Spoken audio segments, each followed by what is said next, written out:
Halo teman-teman, Assalamualaikum warahmatullahi wabarakatuh. Selamat pagi semua, bagaimana kabarnya? Semoga baik-baik selalu ya. Oke, kali ini kita akan membahas sebuah materi dari JavaScript, namun lebih mendalam. Jadi hari ini kita akan membahas tipe data dan array. Oke, di sini saya coba tulis dulu di Notepad biar lebih mudah. Kita akan membahas yang pertama tipe data, maaf bukan array, tipe data dan logika. Mohon maaf. Nah, kita akan membahas tipe data dan logika. Oke, di JavaScript, tipe data itu ada beberapa bagian. Di sini yang pertama ada integer,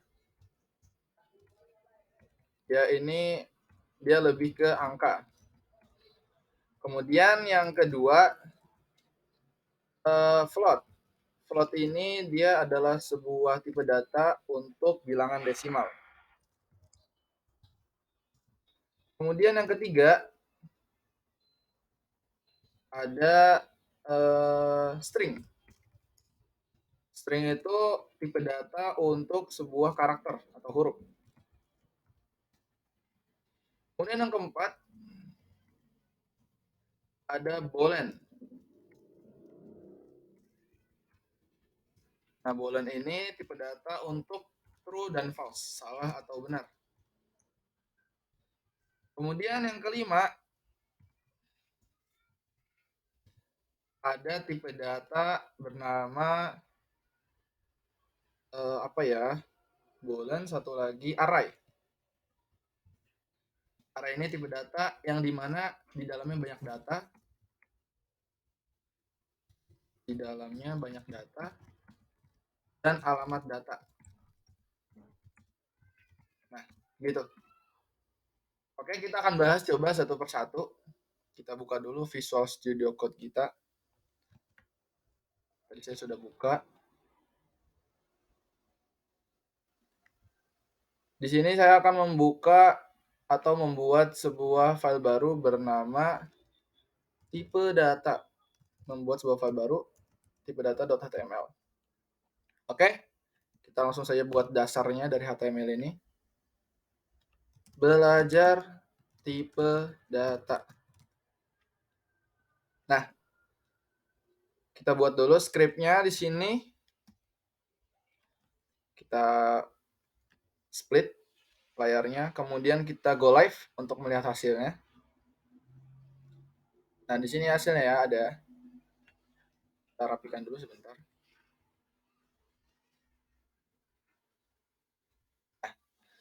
Oke, sekarang kita akan membahas tipe data integer. Ya. Kita langsung saja deklarasikan variabelnya, var. Jadi integer ini bukan kita nulis integer, bukan. Integer ini tipe data. Artinya misalkan kita tulis di sini nomor, isinya 10.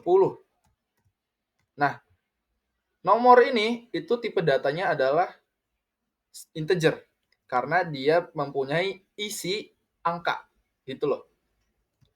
Nah, kemudian yang kedua misalkan float. Float ya. Itu desimal. Kita tulis saja di sini desimal. Misalkan 10,2. Nah, di sini ini tipe datanya adalah float karena di dalamnya terdapat angka desimal. Kemudian yang ketiga, misalkan di sini ada string ya, karakter, misalkan nama misalkan nama teman-teman masing-masing. Kalau nama saya kan Fauzan ya. Oh ya, jangan lupa untuk string ini kita berikan tanda petik 2. Nah, di sini nama mempunyai tipe string karena di dalamnya ada sebuah huruf atau nama atau karakter. Kemudian yang ketiga ada boolean. Kita deklarasikan var, misalkan status seperti kemarin, ya, isinya true atau false. True ya, misalkan kita isi true. Jadi boolean ini adalah sebuah tipe data yang isinya hanya true atau false, gitu. Kemudian yang ketiga ada array, var array, atau enggak kita ganti misalkan sekolah, atau ini deh alamat. array itu kan di dalamnya banyak data dan alamat data ya. Berarti di sini kita akan menuliskan beberapa data dan tapi sebelum itu kita berikan dulu tanda seperti ini. Tanda apa ini namanya? Nah, kemudian karena kita ingin memberikan, kalau misalkan kita ingin memberikan angka, kita tinggal gini aja ya. 1, 2, 3. Nah, ini sudah bertipe array karena di dalamnya terdapat banyak data. Tapi kalau kita misalkan ingin mengisinya dengan alamat, kita jangan lupa berikan tanda string, apa namanya, tanda petik 2. Misalkan di sini Jakarta, koma, terus misalkan Bogor, koma, satu lagi misal Bekasi. Nah, ini adalah tipe data array. Kemudian di sini kita akan mencoba menampilkan uh, variabel tipe data yang telah kita deklarasikan. Di sini saya buka dulu inspect-nya dan konsolnya di halaman web browser masing-masing. Kemudian di sini saya akan coba menampilkan nomor ya dengan console log karena kita menampilkannya di inspect. Nah, console log nomor ya sudah keluar nomornya 10 ya. Misalkan saya ingin menampilkan lagi desimalnya. Kita tulis saja log. Ini ada emmet abbreviation-nya. Desimal. Kita panggil variabelnya. Ya, keluar 10,2. Ya, teman-teman bisa lihat. Misalkan kita panggil lagi log. Nama. Nah, sudah keluar ya. Fauzan di sini. Kemudian saya panggil lagi misalkan log status. True ya, sudah keluar. Nah, kemudian ini ada yang agak sedikit berbeda. Ini di array. Kalau kita tulis di sini alamat, kita coba ya, alamat. Nah, nanti yang keluar ada 3. Ada 3 data, isinya tuh ini, Jakarta, Bogor, Bekasi. Nah, sekarang bagaimana kalau kita mau menampilkan Jakarta aja? Jadi di sini kita tinggal kasih tanda seperti ini. Maaf yang ini. Kita panggil 0 misalkan. Nah, jadi array ini Jakarta ini dimulai dari angka 0. Kemudian Bogor 1, Bekasi 2. Jadi kalau misalkan ini kita ganti angka 1, nanti yang keluar di sini adalah Bogor. Misalkan kita ganti angka 2, di sini adalah Bekasi. Jadi JavaScript tolong panggilkan saya variabel alamat nomor 2. Nah, gitu. Oke, mungkin teman-teman sudah paham atau kalau belum paham bisa tulis di kolom komentar apa yang kurang pahamnya di bagian mana. Kemudian kita akan belajar logika. Ya, mohon maaf di sini agak berisik karena saya syutingnya di kosan dan banyak orang. Logika ini terbagi menjadi 2. Bukan. Logika itu ada 3. Pertama ada dan logika N, lambangnya itu seperti ini. Kemudian yang kedua ada logika OR, lambangnya seperti ini. Kemudian ada logika ketiga, NOT, lambangnya seperti ini, tanda seru. Nah, bagaimana cara penggunaan logika ini? Ya, AND, OR, NOT. Kita akan coba implementasikan di Visual Studio Code. Kita coba dulu yang N ya.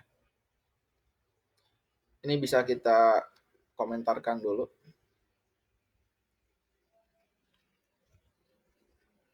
Atau boleh buat file baru. Di sini kita akan mencoba logika N. Kita akan menggunakan array ya. Misalkan di sini kita var dulu, kita deklarasikan dulu variabelnya. Var akun. Oke? Kita akan membuat sebuah variabel bernama akun. Nah, tipenya ini array, berarti di dalamnya ada banyak data. Ya. Misalkan di sini emailnya. Ya, pertama kita kasih email, misalkan emailnya xyz@gmail.com. Kemudian kita beri yang kedua data passwordnya. Maksudnya misalkan XYZ 1, 2, 3. Kemudian misalkan yang ketiga username-nya. Atau ini deh, ini biar gampang kita 1, 2, 3 aja ya. Jadi petiknya dihapus karena ini angka. Kemudian yang ketiga ini usernya, misalkan nama teman-teman masing-masing. Di sini saya menulis nama saya sendiri, Fauzan. Nah, kemudian bagaimana kita menggunakan logika N ini? Kita menggunakannya di fungsi if else. If else. Jika kondisi tertentu, jika kondisi ini terjadi, maka lakukan ini. Jika tidak, maka lakukan yang lain, gitu. Nah, di sini saya akan menggunakan logika dan di sini. Nah, saya tulis di sini, kita panggil array-nya. Jika akun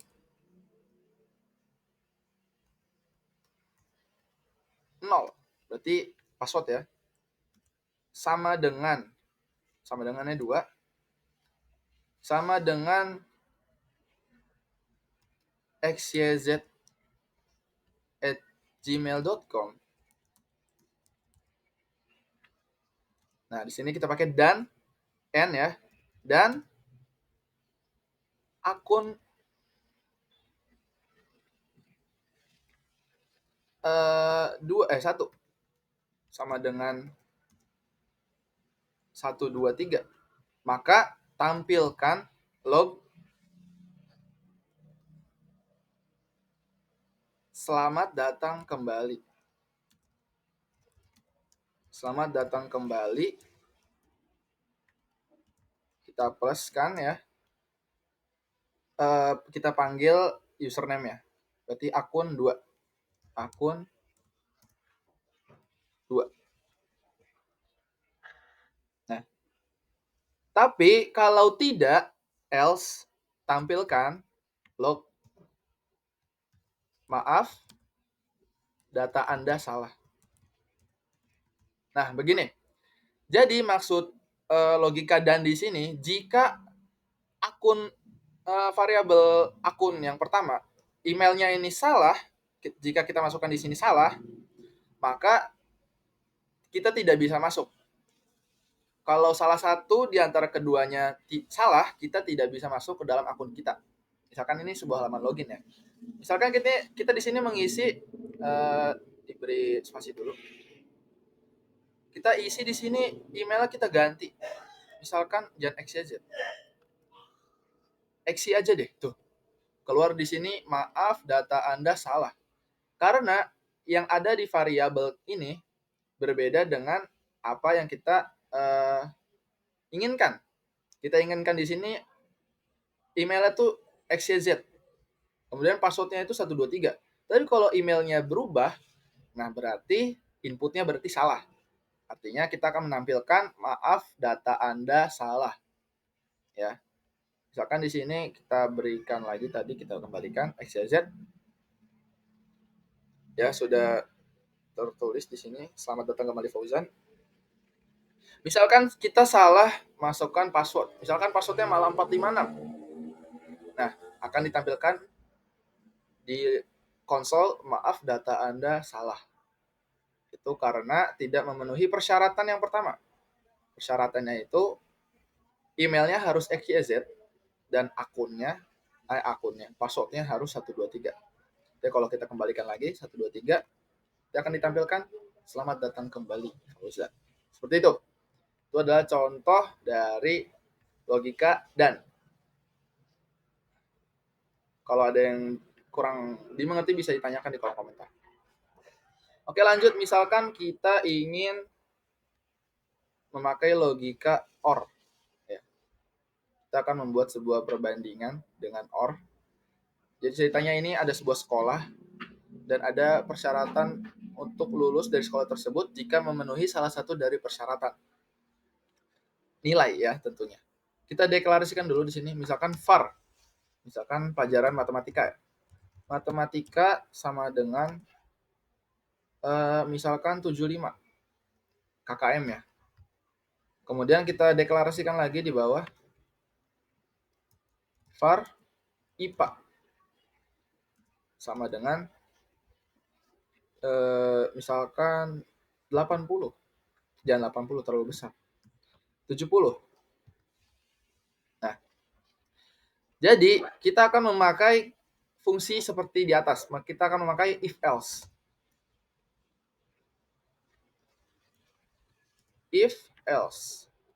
Nah, di sini di kondisinya kita tulis di sini jika matematika sama dengan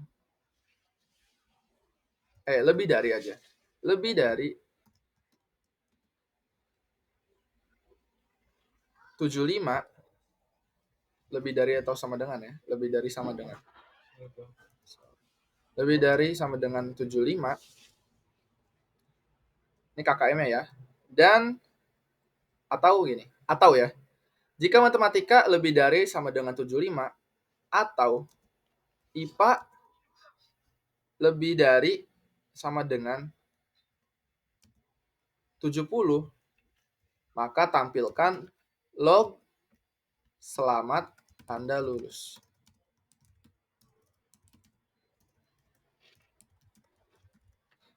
Tapi jika tidak, log lagi, maaf, Anda harus mengulang tahun depan. Misalkan. Nah, di sini kita lihat fungsinya. Jika matematika lebih dari sama dengan 75. Artinya, kalau nilai matematika yang kita deklarasikan ini sama dengan atau lebih dari 75, dia akan menampilkan yang true-nya ini. Selamat Anda lulus. Tapi misalkan kita ganti di sini variabelnya menjadi 70. Nah, kita lihat ya. Kenapa selamat Anda lulus juga? Karena ini adalah logika OR. Jadi jika salah satu terpenuhi, maka akan ditampilkan benar, true. Artinya akan menampilkan yang ini. Tapi kalau dua-duanya kurang, misalkan di sini IPA-nya kita berikan nilai 60. Nah, kita lihat di sini outputnya, maaf Anda harus mengulang tahun depan. Nah, jadi jika true dan true, dia true. Kalau true dan else, true dan false, dia akan true juga. Kalau false dan true, dia akan true. Tapi kalau dua-duanya false, dua-duanya salah kondisinya, dia akan false. Seperti ini. Matematikanya nilainya kurang. Matematika di sini 70, KKM-nya 75. Terus juga IPA-nya di sini harusnya KKM 70, dia malah 60. Nah, artinya dua-duanya kurang nilainya. Dan yang ditampilkan adalah kondisi kedua. Maaf, Anda harus mengulang tahun depan. Oke, kita komentar dulu. Kita kembali ke sini. Oke, sekarang logika not. Ya. Logika not. Kita coba deklarasikan lagi. Di sini kita akan memberikan contoh di mana ya contohnya? Misalkan var. Var benar. Dan variabelnya string aja atau boolean. Var benar sama dengan true. Kemudian var salah sama dengan false. Nah, di sini kita akan menulis if else-nya. If else. Enter. If benar, jangan benar. If lulus, jangan lulus juga. Apa ya? Coba kita tulis di sini benar ya. If benar, log. Oh, satu aja di sini berarti. Variabel satu aja. If benar, tampilkan Anda benar. Tapi kalau salah, tampilkan Anda salah. Nah, di sini akan keluar itu pasti Anda benar. Karena if-nya itu true. Di sini benar, nilainya true. Tapi kalau kita belikan not di sini, maka yang akan keluar Anda salah. Kenapa? Karena di sini benar, aslinya itu true. Tapi kalau dikasih not di belakangnya, berarti dia jadinya false. Jadi artinya jika tidak benar, ya, tampilkan yang false gitu. Yang else-nya. Jadi kalau kita kembalikan di sini, jika true, tampilkan yang pertama. Tapi jika tidak true, jika tidak benar, maka tampilkan yang kedua. Nah, itu adalah salah satu logika not di dalam JavaScript. Mungkin itu saja yang bisa saya jelaskan pada pagi hari ini. Semoga teman-teman dapat memahami dan saya mohon maaf atas kekurangan ilmu saya karena kita sama-sama belajar. Jika ada yang ingin tanyakan, silakan bertanya di kolom komentar dan sampai jumpa di video selanjutnya.